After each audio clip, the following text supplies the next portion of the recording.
Hey, what is going on guys? RVZ Stealth here, and in today's video, I'm going to be giving you guys my opinion on the best AD carries for Season 5, Patch 5.2. So let's get right into the video.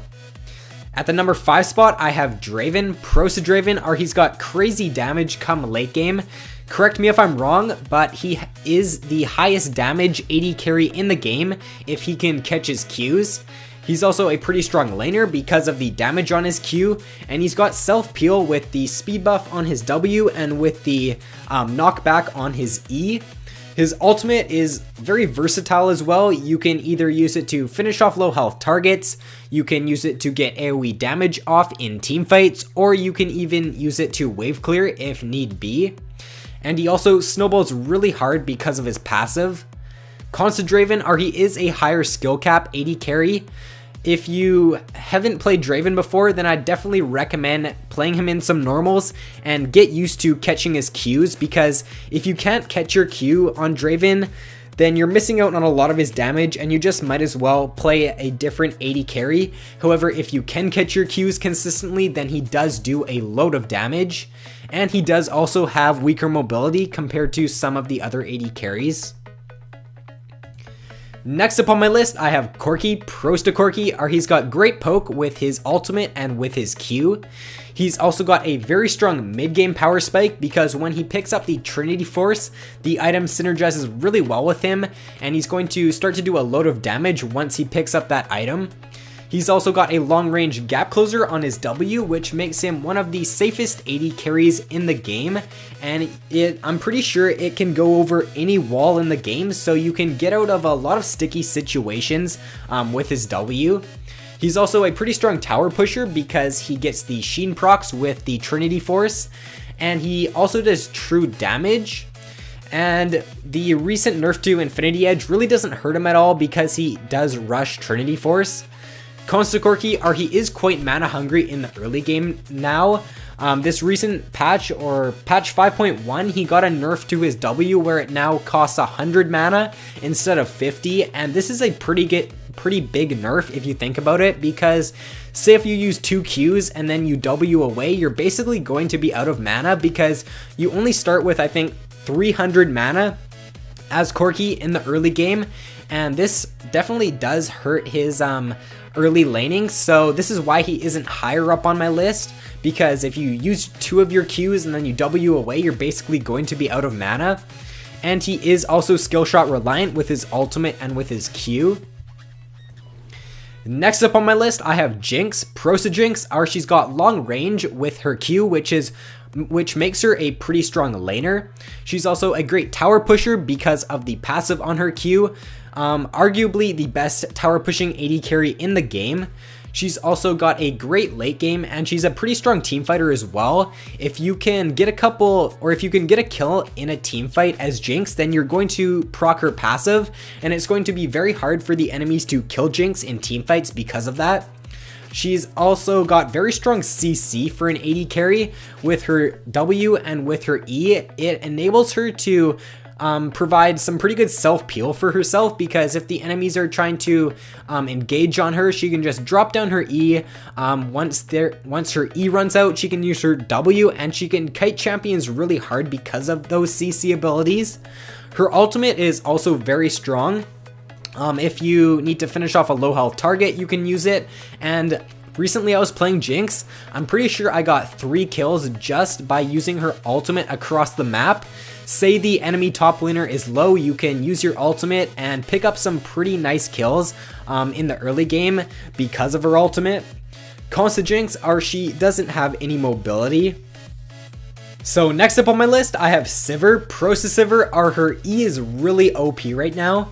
So not only does it block the first ability, it blocks the damage of the first ability, and it also blocks the CC effect of the first ability, but it also blocks all damage for the duration of the E. So the E is only supposed to block like 1 damage or 1 spell and 1 like CC effect if that spell has a CC effect, but right now what it's doing is for the full duration of the E, it's blocking all the damage. So for example, if you're playing Sona against Sivir, if you use your Q and then you use your auto attack after the Q, it's going to block your Q and your auto attack. So right now it's blocking basically more damage and more CC than it's supposed to, which is a pretty big bug, and I'm pretty sure Riot's going to fix this soon, but right now it's making her a pretty strong pick. She also counters pretty much all CC supports in the game because of her E, and she's got great wave clear because of her Q and because of her W. She's got really strong poke in lane as well because of her Q, and her ultimate is one of the strongest abilities for solo queue in my opinion, because you can use it in so many situations. You can use it to find picks on the opponents, you can use it to engage, you can use it to disengage, so it's a very useful ability. And she's also got an attack speed steroid on her W, so this makes her a pretty strong tower pusher, and it also enables her to trade pretty well in the early game.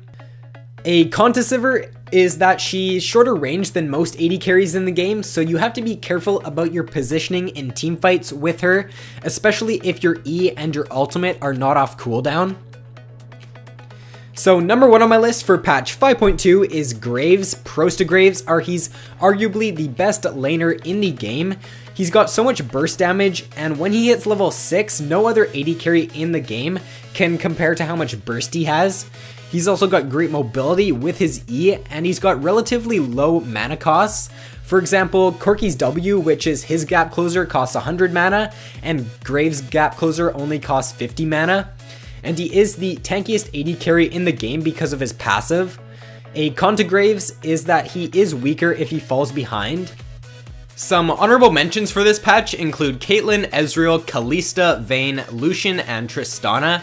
So Caitlyn is definitely one of the easier AD carries to pick up on, so if you're starting out as an AD carry, or if you're just looking to play an easier one, then I definitely recommend picking up Caitlyn, because she's got a pretty strong early game, and it's hard to zone her because of her Q and because of her very long auto attack range, so I definitely recommend picking up Caitlyn if you're newer to the role. Ezreal is definitely a little bit harder to play because he's very skill shot reliant with his Q. If you can't land your Q consistently as Ezreal, then you're going to be missing out on a lot of his damage. His ultimate is also a skill shot. However, if you are good at landing skill shots, then he's definitely a very rewarding champion, and he's got a pretty strong early game as well. His ultimate can be used in so many situations. For example, you can use it to clear waves, you can use it to finish off low health targets, so it's kind of like a Draven ultimate in that sense. And he's also got his E, which is really strong for escaping. Kalista is definitely one of the harder AD carries on the list. She's pretty hard to play because of her passive. I'm seeing a lot of Kalista players just going into ranked not knowing how to use her passive and then just dying because they have no clue what they're doing. So I definitely recommend playing her in normals and getting used to her passive before you go into ranked with her, because if you do know how to use her passive correctly, then she is a very strong pick. And Vayne is definitely one of the harder AD carries to play in the game as well. Kalista, Ezreal, and Vayne are like up there when it comes to how hard of an AD carry they are.